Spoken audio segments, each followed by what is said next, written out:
Welcome to Founder Files, the podcast for growth-minded leaders, investors, and operators shaping the future of business. Each episode dives into the critical decisions behind scaling, from finance and fundraising to leadership, strategy, and technology. Founder Files is powered by Cypher, the AI-powered and human-led finance partner helping growing companies scale with clarity and confidence. Learn more at cypherfin.com. Welcome to Founder Files. Today's episode is for founders who are thinking about fundraising, who are actively fundraising, or coming out of a raise that didn't go the way they expected. Fundraising in 2026 hasn't really become easier. It's become more selective. Capital is still there, but expectations are higher and timelines are longer. What I'm sharing today isn't theory. From my daily readings to conversations I have with VCs, to founder experiences that I get to witness on a daily basis, especially in deals that do not move forward.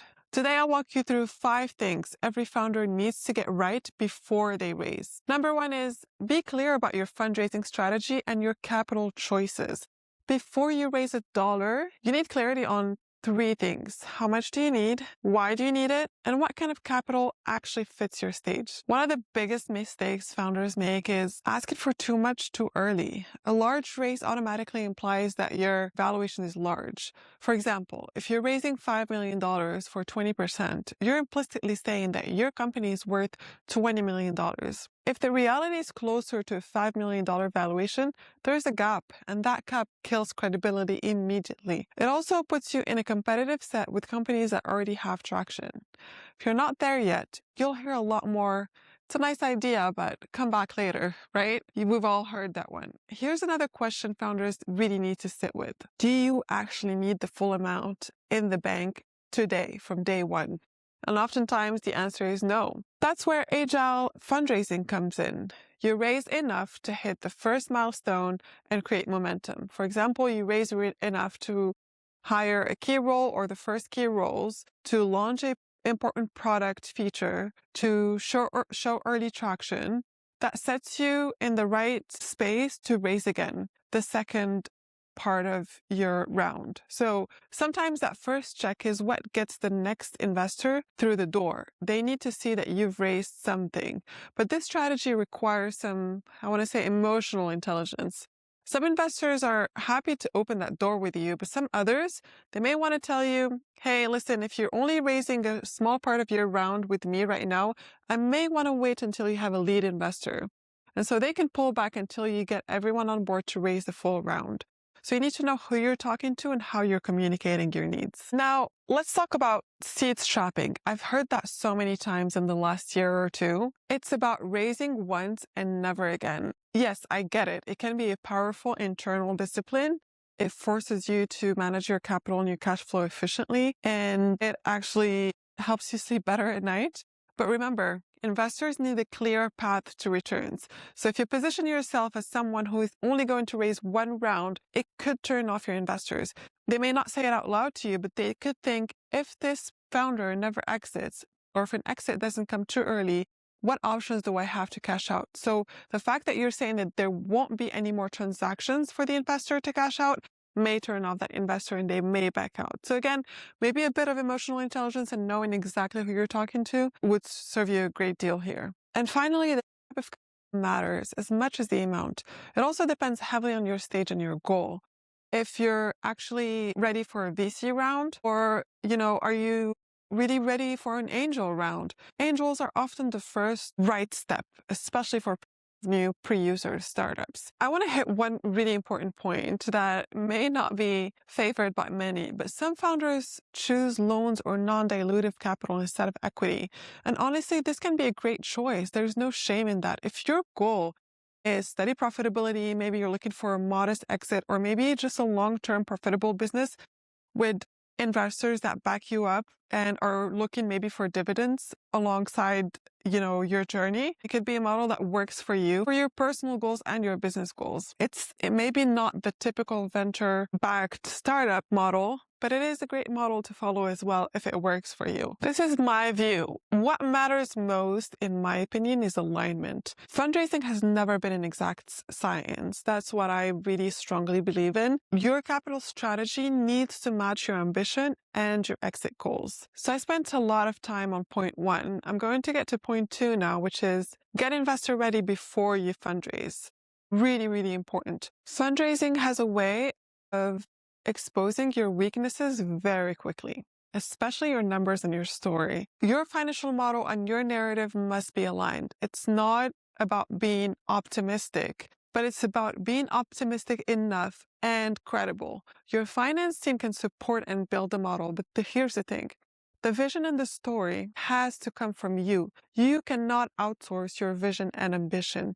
The CFO's job is to translate your story into numbers and pressure test it. For example, we're asking ourselves as a finance team questions like, are margins realistic? Is pricing feasible? Does this raise actually give you enough runway? Is the valuation justified? Remember that every model is built on assumptions. Every assumption should be defended and grounded in data and credible market research. That's what your model is going to show. It's going to increase your credibility because investors don't expect perfection. They expect rigor, they expect confidence, and they expect credibility. So please don't start serious conversations unless you have a financial model, but also a data room that's ready. At a minimum, you need to have the pitch deck, historical financials and forecasts, so your financial model, team information, cap table, legal documents, market and product materials, operational plans, and maybe some things that are unique to your business model. If you're scrambling mid-process, that creates doubt and it also shows that your business is not strong enough.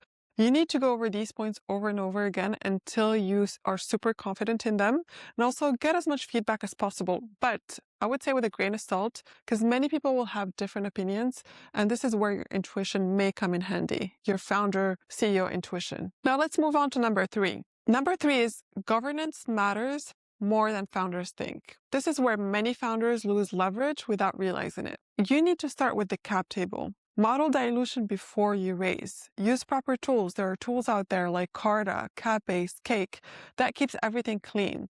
So across rounds and as you raise capital, you can use your cap table management tool to keep everything organized. I would also say be careful on your dilution. Again, if you are, for example, repeatedly raising at 20%, let's say dilution, but your valuation stays the same, after 3 rounds, you may find yourself a minority shareholder, which is really not what you want. Also, when it comes to governance, stay ahead of technical issues. Review ASC 718 or IFRS 2 early to avoid equity surprises in diligence. So these are things that your finance team can help you with. Make sure you ask your finance team about this. Another benefit to consider is qualified small business stock eligibility from day 1. This is one of the most powerful tax advantages available, but only if structured early. This is something I talked about in a lot of detail with one of our partners, Bayan, in a podcast episode, and you can go check out. So you need to be organized so that you don't create friction. So try to have one system and one source of truth. Number 4. AI changed the game for investors. The main reason is AI has dramatically reduced the cost and speed of building software. So that means that product alone is no longer the differentiator. In 2026, investors care more about distribution, real demand, differentiation, actual usage. Because it's cheaper to build software, the bar is higher. So yes, AI is important. It's a buzzword, but we use AI is no longer a strategy. You need a real AI play in your business to make a difference. You need substance, like real customers maybe that come from your AI play, real use cases, real differentiation, not just a thin layer of AI slapped onto a weak business model. Number 5, don't stop networking ever. Fundraising doesn't start when you need money. Strong networks are built ahead of time. This is going to sound cliche, but I believe that online presence matters. It builds brand, it builds credibility, it builds optionality. AI is actually making this so much easier, so why not take advantage of it? It has made content easier and reachable, so you can use it to be more appealing to investors. That's it, guys. I think I talked about the 5 main key takeaways to fundraise in the new year. Fundraisers who are intentional about capital, prepared before they pitch, thoughtful about governance, realistic about AI, and confident about networking are the ones who get the deal done.